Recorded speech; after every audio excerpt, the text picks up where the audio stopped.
Hey, welcome back to the Bodhi Bros. I am John with the J. And I am Phoenix Ray. And we are continuing on our path of conscious conversations. And the way we do that is one of us, and today it'll be Phoenix Ray, picks a deck that we're intuitively guided toward, and we pull a card, and then we allow this card to inspire us into a conversation. And that's it. So spirit is kind of conducting the symphony of where our dialogue is going to go and flow. And that's it. There's no rules, no anything. That's all we do. We pull a card and then we flow.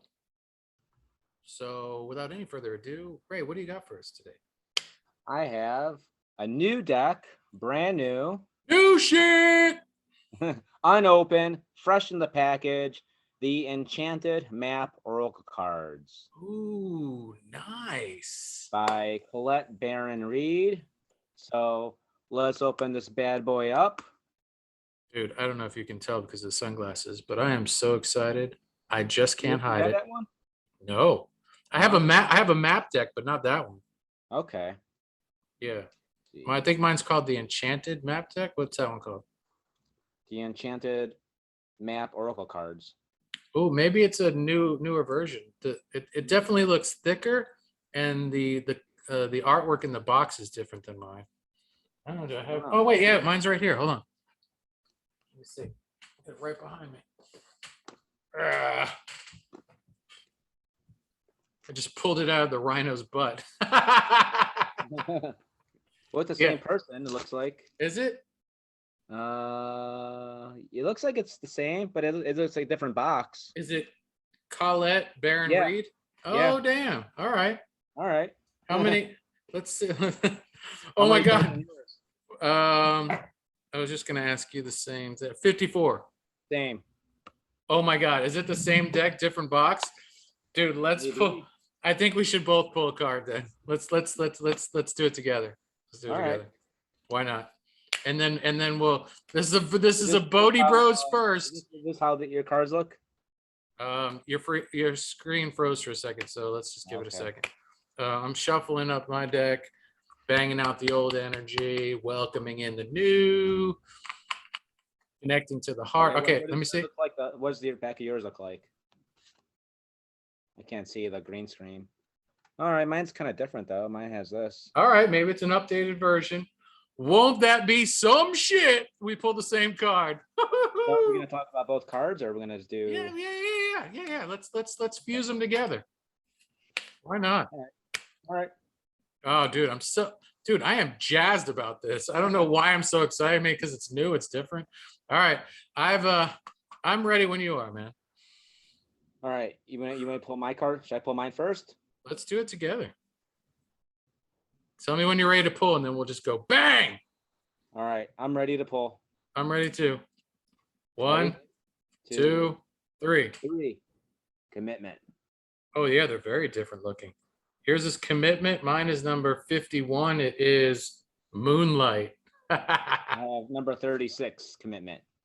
All right, so we have 36 for all you numerology fans out there. 3 + 6 is 9, and 51 or 6. So we have 69. Shocker. Or 96. However you want to look at it, however it was revealed, what resonates for you. Potato, tomato, whatever. So, okay. Ray, why don't you start? All right, I'm going to read from the book. Yeah, sure. Okay, first there's a quote. A true commitment is a responsibility of the heart, mind, body, and soul. This is a good time to make one. Partnerships formed at this time are harmonious and powerful. The commitment card also indicates the natural evolution of a relationship from its inception to a literal or metaphorical marriage. At the very least, this is a promise of fulfillment in some form. However, you must be conscious of what you're committing to. Be clear about the nature of your commitment and your responsibility to it. Others are more willing to enter into partnerships at this time. Remember that your partnership with spirit and the highest version of your own self will engage in the highest self in another. There's also a reversal, but I'll save that though. Well, did you pull it in reverse? No, There you go. Done. so it's all good.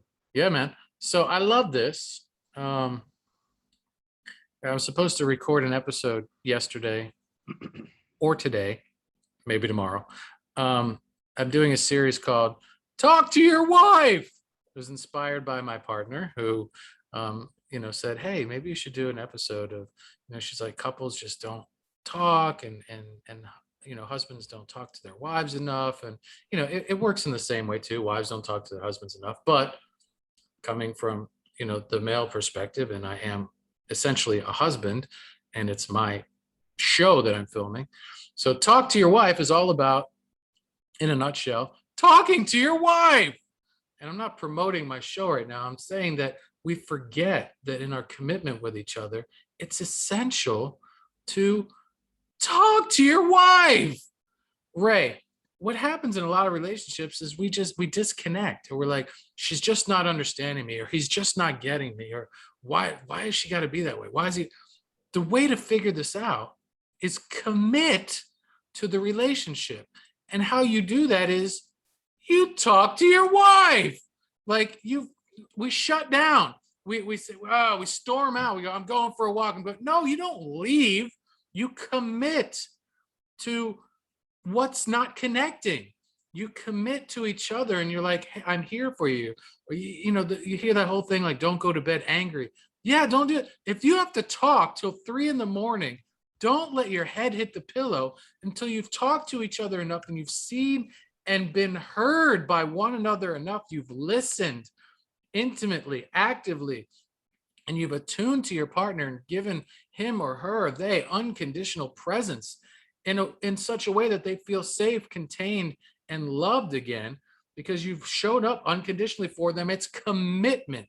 Now, I will also say, as a caveat, not a caveat, as a piggyback to this conversation, is I've always felt as a young lad to present day 47-year-old, I hear so many conversations, especially when you first start dating or something. Oh, those flames will go away. Enjoy it while it's hot and fun right now, because eventually you'll get bored of each other. It'll become routine and that fire will dissipate. Nay, I disagree. If you're committed to a relationship, it makes no earthly sense to me whatsoever that a relationship shouldn't be forever expanding, eternally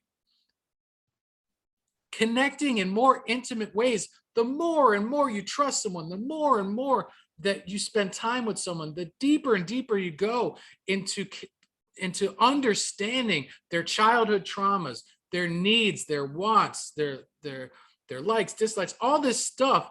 Why wouldn't that create a closer bond? Why wouldn't that make your conversations, your sex, your life more exciting than when you were dating? And people are like, oh, you live in a fantasy world. Fine, let me live in a fantasy world. But for me, in my relationship, I always want to feel like it's getting hotter and hotter and better and better and brighter and brighter. Let me give you a chance to take over the mic. But to me, that's commitment. Commitment is committing to fanning the flames, not letting them die out. Yeah. I think for that to happen, you have to be committed to your own expansion. And then what happens is that relationship builds upon a union of both of you expanding simultaneously together and bringing that out. Because if you're not committed to that expansion, then that's when things, I think, get dull, because you may have the hormones coming out first, and I've experienced both. I've experienced both sides of this. I've experienced where you meet somebody and you're like, oh my God, I feel this, like, and a lot of times those are trauma bond relationships where you have some sort of trauma and that person kind of stimulates that, and you're like, oh my God, this person's going to fill that void that I have, that you may not even know is even a void. And temporarily they're filling that void and everything feels, oh my God, this is the greatest thing ever. And then you haven't really got to know them enough, and something happens, or that other person's trauma, something comes out. And then as you learn more about the person, whatever that was filling that void no longer kind of fills that anymore, and you feel that emptiness, and you say like, oh my god, this person just changed, it's da, da, da, da, da. It's like maybe they didn't change, maybe you just didn't get to know them enough, and now you thought they were something else, and it's not fault to either one of you, but that runs out. But if you're committed to your own expansion, that's what you want to meet, someone who's expanded the growth just the same as you. And that's where it keeps getting better and better and better, and it's an evolution. You're evolving together. um Now, though, sometimes there are relationships too where I've been, I know people who have had awakenings, and the other person has had an awakening, and you kind of grow in a different level, and one person could be committed towards expansion, the other person's not. That's a really tough one to be in. I know somebody who's going through that right now. um and I kind of sort of went through something like that, similar too. And I mean, can it be worked out? I really don't know. I don't know. But so each of you, for that relationship, it all starts that commitment towards expansion, that commitment towards growth in your life, and you meet someone on that same page. It's just going to keep expanding because you have different knowledge than they do. They have different knowledge than you, different experiences. So it's like all that knowledge and all the experiences are coming together and forming into oneness. It's like it's a yoga, it's a union. The Shiva and the Shakti come together, and it's just a great thing, Yeah. you know. Yeah, I think when one of the partners has had an awakening and the other is not ready or is just not here, I think it can, especially if you are committed to Mm. that, the loving that person. But it's um you can't, you can't force your agenda on them. No, you And can't. I've made that mistake terribly, more than once. And you can't say, hey, don't you want that, don't you want to feel this way, don't you want to transcend it, don't you want, like, you see all the stuff that I'm experiencing, don't you want that for yourself? That doesn't work. That just creates resentments and distance and Yeah. separation. And I think the commitment would be living as best you can, and honoring your awakening, and just loving your partner where they're at, not judging, not shaming or anything, but um living by example.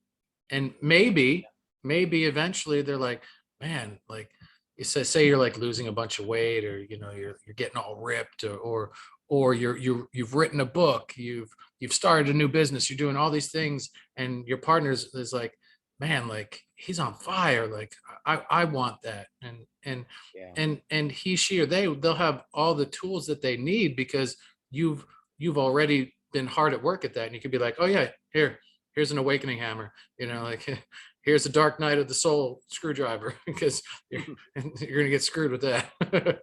And you could be there, and that's really beautiful, because then you could be there for them in their awakening. um Right. but dude, that could take years, so it's Yeah. really a matter, or a lifetime.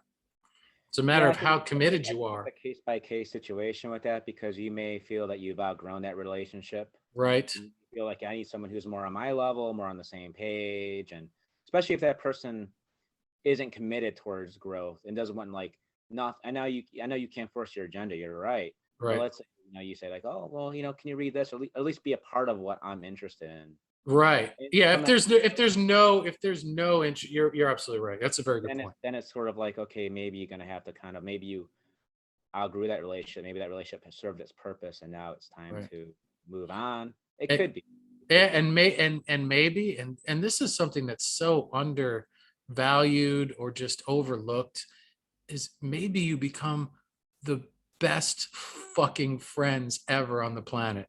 And that's the gift that that relationship can blossom into. Like, you give each other that freedom to go in the direction that they want to, or they aspire to be, become, do, travel to, whatever, connect with. But because of that love, because of that commitment to that soul, because there's a fusion there, you don't want to let them go, or you don't want it to end on bad terms, but you could actually become, this is a rare thing, but I've seen it, you can become like truly best friends for each other.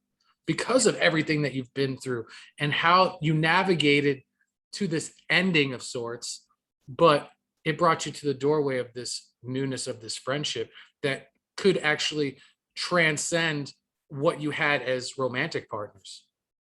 Yeah, it could evolve into something even more of maybe it's no longer a physical relationship, Yeah, more of a more of a deeper spiritual relationship. And absolutely. doesn't mean you have to just like cut that person out of your life, you know. It's Yeah. just that maybe you might have to do what's best for you, for your expansion, but you can, that may come back. You know, it, as far as, the commitment is concerned, too, I'd like to briefly touch upon commitment to the moment by moment and being present. We talk about this a lot on this podcast, and I'm going to drop it in there, Ray, a little sprinkling of loving awareness to Yeah. what's right in front of you. And that could pertain to a partner, whether it's a new partner, a partner that you've been with for a while. It might even pertain to someone that you just met. Let's call it a coffee shop, right? Or a tea house, whatever your thing is. Okay. But I'll give you a scenario that happened to me on my couch with my partner. And it just made me go, ding, light bulb. Got to share this on my Talk to Your Wife series. Okay. Here's the deal. I met, and as who Don Miguel Ruiz wrote the 4 Yeah. agreements. Now it's the 5 agreements. And one of them, I believe we need to sprinkle a little mention ship on right now. And that is, don't make any assumptions. She's said something, right? And I fancy myself a very witty, funny guy and a pretty romantical being. Anyway, she said something. I said something very quick, very funny. And then I flirted with her right on top of it. Dude, I layered the Sunday, Ray. I was like, bang, bang, bang. I'm blowing off the smoke of the guns, holstering them random. Like, she will not recover from this, right? She makes this like face, right? And I was like, wow, that didn't land. It's like, you're doing stand up and the crowd's Yeah. quiet. And I was like, ouch, ouch, right? And I was like, and I said to, and I was about to, just like, because I was trying to get like the maybe like, hey, come over here and let's cuddle, let's snuggle, whatever. Like, I just dropped the mic, Ray. It was like, it was perfect, right? I'm like, dude, if this doesn't work, nothing on earth is going to work. Come on, right? And so I almost was like, oh, fuck it, I'm going to go do something in the kitchen, whatever. And I stopped myself and I was like, hey, why did you make that face? Like, was it just not funny? And she's like, no, no, no, no. I bit the inside of my mouth because Mm. we were actually eating, right? And I was like, oh shit. And like, but the timing had it to where I said it, I dropped it, and like as much as she probably appreciated after a long day of work, mind you, and I was just kind of like, she's tired, she's not into what I'm saying, or she's not biting my bait, Ray, Right. because she just doesn't have the bandwidth to want to engage on that level. And it was that she hurt herself in that moment, right?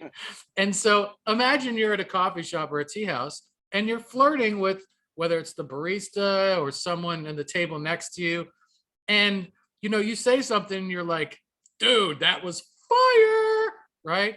And she's like, and or he or they or whatever you're doing, and maybe it's not flirting, maybe it's just Yeah.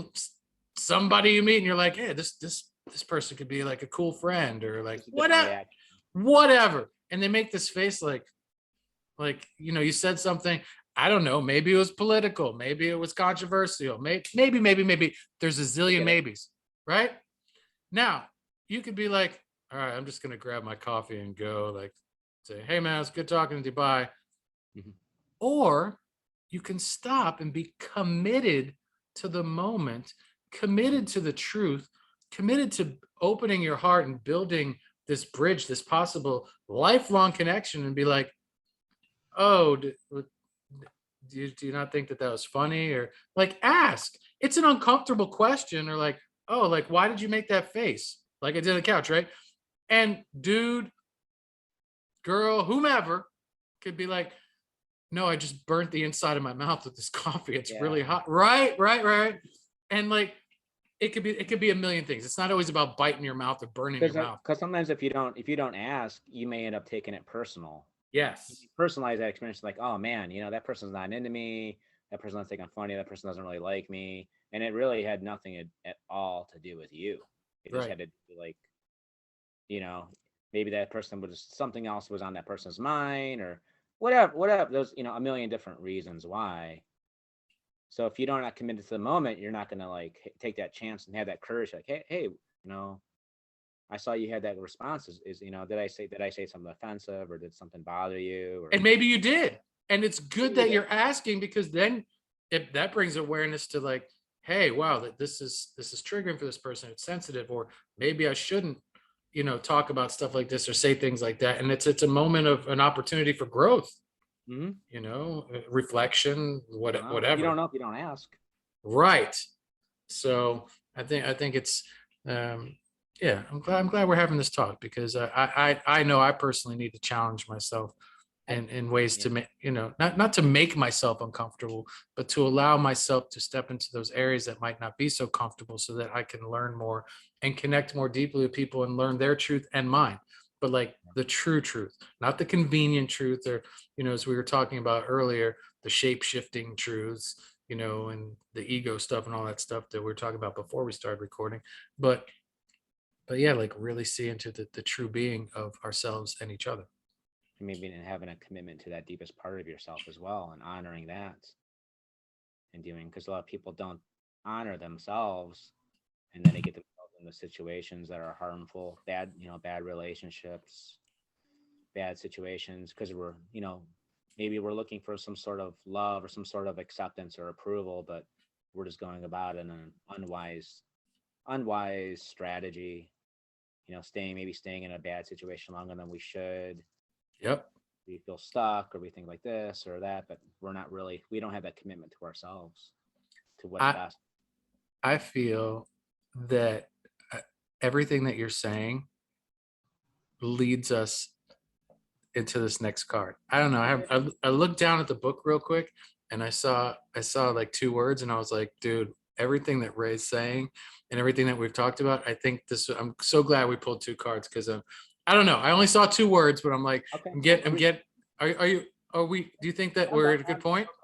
Go Yeah, I for it. felt like we were. All right, so the Yeah. card was Moonlight again. It's a little fairy sitting on the ledge overlooking the moonlight. I don't know if that's a floating jellyfish or some type of. Oh no, it looks like it's like a white owl flying. Um, it's like right here. It's like a white Okay. owl. So if white owl is your thing, Is that a dragonfly in the corner or what is that? this right here, Yeah, that's a fairy. the fairy. Okay. Yeah.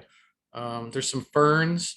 So if you're into fairies, ferns, or white owls, and those are um, messages for you, then hey, it's great timing, because we just had the full moon yesterday. Yeah. Boom. Look at that. Yeah. So, all right. Moonlight beckons. Come and trust your intuition to lead you into places that may not seem logical. Your hunches will be right on target. Resist second guessing. Those are the two words that I saw. Yourself. For your alternative perception is especially sharp right now. You can see beyond the surface of things and truly read between the lines. This is a good time to use oracle cards or other systems of divination to gain information. Remember that the language of intuition is a symbolic one. It comes subtly through a hunch, a tingling, a clear sound, or an animal or object crossing your path. Spirit is sending you messages to help you now. Success is yours if you follow the signs. Ray, how can we connect these two readings?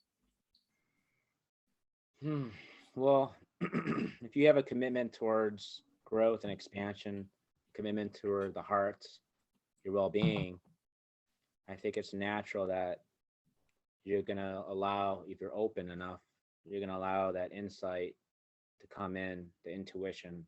You welcome it because it will find you.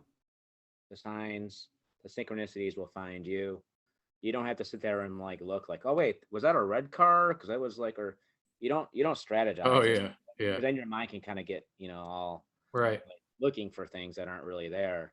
But you just kind of have to be open.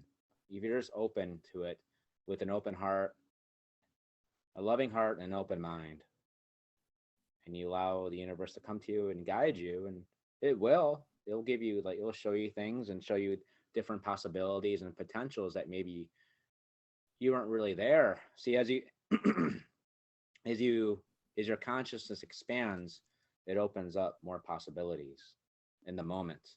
Yeah, And those possibilities are always there. It's just that we don't always see it if we're stuck in, in the small sense of self, that's created by fear, uncertainty, that kind of shrinks us.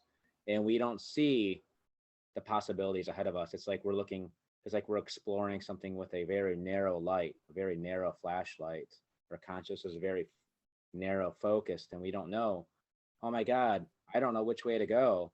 But when we kind of go into our hearts and we expand, now it's like we have this big spotlight, and you'd be like, oh, there's a door in the corner. I didn't even know that was there. yeah, So yeah. now we have more opportunities. So the more consciousness, the more opportunities in life, and the more signposts will come. And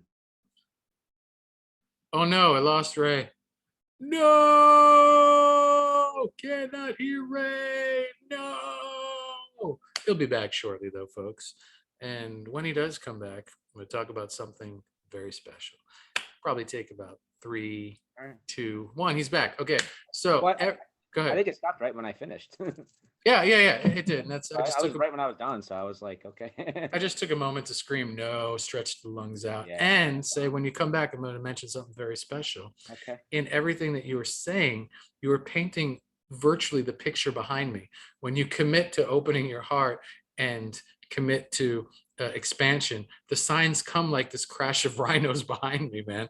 They're there. You don't have to. They're everywhere, and they come at you. They're big, and they're strong, and they're fast. Like, and in the moment, if you said, like, don't get caught up here, come from here, and searching for them, but you can ask. You could be like, send me a sign, and boom, it'll come, man. If you're open to it, it'll be right there.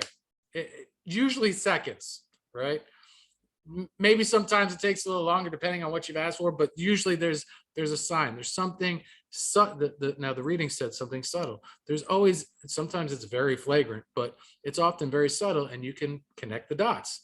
And so for those of you that are into messages and animal totem medicine, look up rhinoceros medicine totem. Google it. Intuitively pick the first site that you're drawn to and get another message. It will make sense. And what happens too is spirit will know what you what you align to. Like, let's say if you're open towards things, towards colors or numbers or sounds or fragrance, spirit will pick up on that, and it will continually try to use it. Like, oh, like for me, it's always the number 11 now. This whole year it's been number 11. Last year it was 44. So whenever like I need some sort of confirmation or something, or I'll see the number 11 somewhere, or somehow the number 11 on them. So spirit will use it. Spirit will know, like, oh, okay, this person picks up like colors or something, or red, or means yes, or red means, or green means go, or something, whatever it is for you that's very personal. Spirit will recognize that and will use it. Like, okay, you'll see that you recognize that sign, that synchronicity. So spirit will continually start to use it as long as you validate, like, oh, okay, this is the sign, and spirit loves it, and we'll keep using those same things, those same signs, signals, to kind of get your attention or point you in a different direction too. Nice. I went through one year where I was like seeing butterflies all the time, and even like in like that. So it was always like, if I was like thinking something emotional, I would see like a butterfly, and I'm like, okay, that's the sign. And once I acknowledge it, then I started seeing butterflies. Spirit was using butterflies to communicate with me. Yes. Yeah. Yeah, and because usually, and you can make the unfortunate decision to discount that, and you can be like, oh, it's butterfly season, or live by a butterfly sanctuary, but you're a match to that, and they're fluttering and screaming at you to deliver a message for you to connect with on the surface, below the surface, and so many layers and depths and levels in which to, and then you would find that maybe a year later you don't see the butterflies anymore.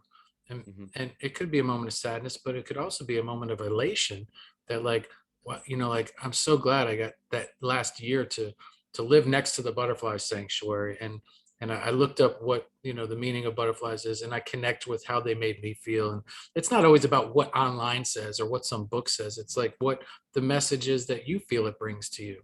A lot of these texts and a lot of these sites come down from generation to generation to generation. It's because we as human beings are all connected, and we bring certain very similar experiences or feelings to, and connect with things and the meanings of things. But also don't be afraid to embrace what your heart is telling you it's telling you. Right. Oh, yeah, for and sure. and yeah, man. I Yeah, I'm glad we pulled two cards, because I like the way that these wove together and created a Yeah, and nice little. I think kind of the bridge between those two cards too is communication. The whatever the intuition is communicating with you to you with through signals, because you have a commitment to spirit. But then also, if you use it towards a relationship with a partner, that communication is also that other partner is going to be communicating with signals and stuff too, that you have Yeah. to be able to do. And like you said, ask like, oh, how come you gave me that look after I said that. That's communication. Now you got that clarification of why that signal was there. So you Yeah. could even ask that too, and spirit sends you something. You could even ask for clarification. Yeah. you know like, why did I see that white bird to fly across? Maybe you ask that, and then you allow that answer from within to resonate, if you're not really sure. So you have to have the courage to ask that too, if you're not I, really sure what the sign means. I love that. It's another way to connect and unify and build upon what you already have, and and rub the shoulders of that commitment, so to speak. Yeah. Also, you can. This is a wonderful thing too, with a partner, a friend, any relationship you're in, is really encourage one another's intuition. This the moonlight reading refers to not second guessing and stuff, but asking each other questions, even if they might be bizarre questions. Or like, hey, Ray, how do you feel about my Uncle Fred? You've never met Uncle Fred, but I'm asking you in a moment intuitively, because I trust your friendship, and and I honor your heart. Like, and I'm looking for guidance, and I'm also looking for affirmation maybe. And you're Hmm. like, for some reason I don't trust him, or whatever. Or you're like, I think he's hilarious, or or I think whatever, fill in the blank, right? Yeah. And you don't necessarily have to know the person, thing, or place that the other person has inquired about. But I think it's a really neat practice. And my partner and I do this all the time. She asks me all the time. She's like, what do you think of this? What do you think of that? And when I first met her, I was like, oh my gosh, like, I don't know. I don't know. I don't know. And I was like, oh, I get it. You're trying to get me to work on connecting more deeply, and honoring more so intimately my intuition, which I really appreciate that she challenged me in that way. And now we do it for each other, and it's fun. Hmm. It's also nice to see, like, how maybe accurate we are, or how creatively we can get with it, or it makes our interactions more interesting too, just to allow ourselves to dive into the unknown, and connect in that way as well. So Hmm. hmm, Hmm. just thought I'd bring mention to that. Yeah. Very cool. So I feel we're at a point that we could shift gears, unless you have anything else to say. I'm good. I want to talk about one more thing, and that is what we failed to mention, I believe, on our last podcast, and that is we have a Patreon, folks. We not only have a Patreon, but it has been downloaded with a vast amount of material already, some of which is exclusive and can't be seen anywhere else. And that's kind of the thing with Patreon, is you want to offer your community things that they can't get anywhere else. There are no tiers. So whether you pledge $1, and folks, you can pledge as little as $1. Not that $1 is little, it's very valuable, important to us, but you can start at $1 and you can go up to thousands of dollars if you have the desire or the resources to do so. We're open to all of it, but everyone gets the same content. We don't want, one person to get this and the other person to get all this because they're in different financial situations. We want everyone to enjoy the same, interact with each other. We'll have Zoom sessions on there where people can meet each other if you want to engage in that.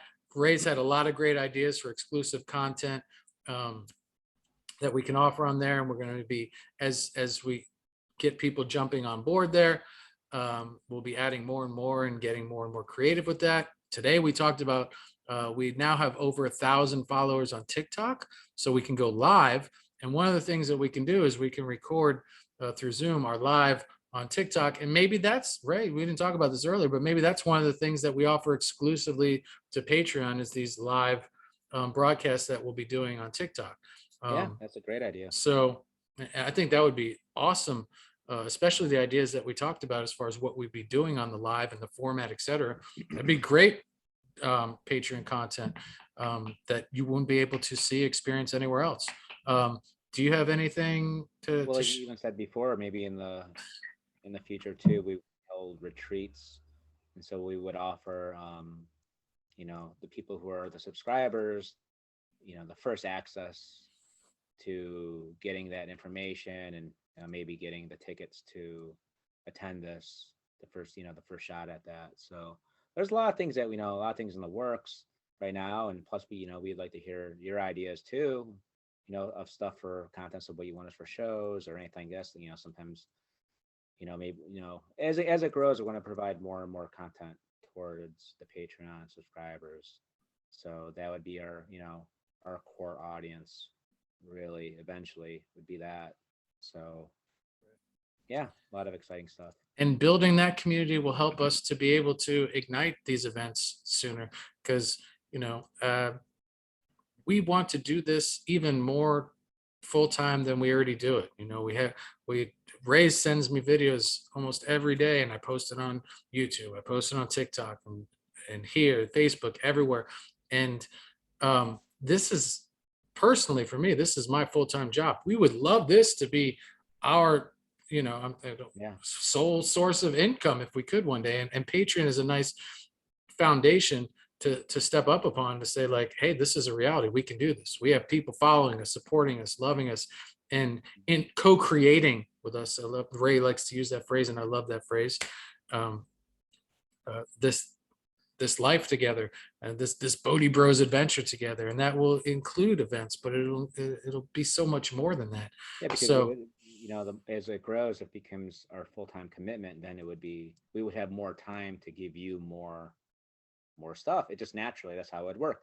Right. It would be more time, more content, more time for different ideas of different content as well. So more, so we'd be able to commit more energy to this, and use our intuition and provide for you what you want. Well said, sir. Well said. I started to say sir, but it came out slur. Well said, slur or sir. Thank you. Well, sir.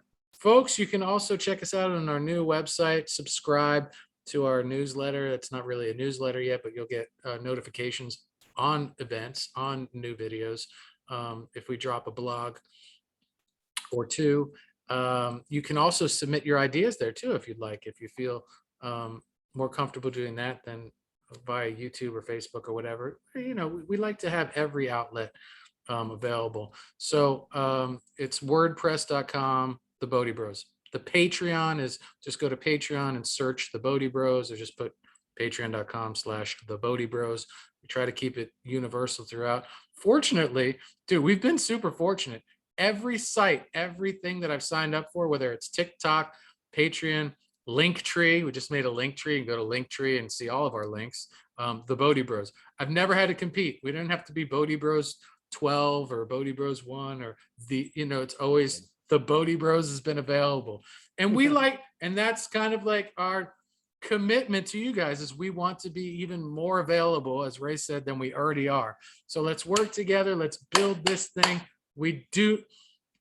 Maybe in the past we were afraid to really intimately ask for support, but we're asking for support. So let's get on this Patreon thing. Go to all the sites.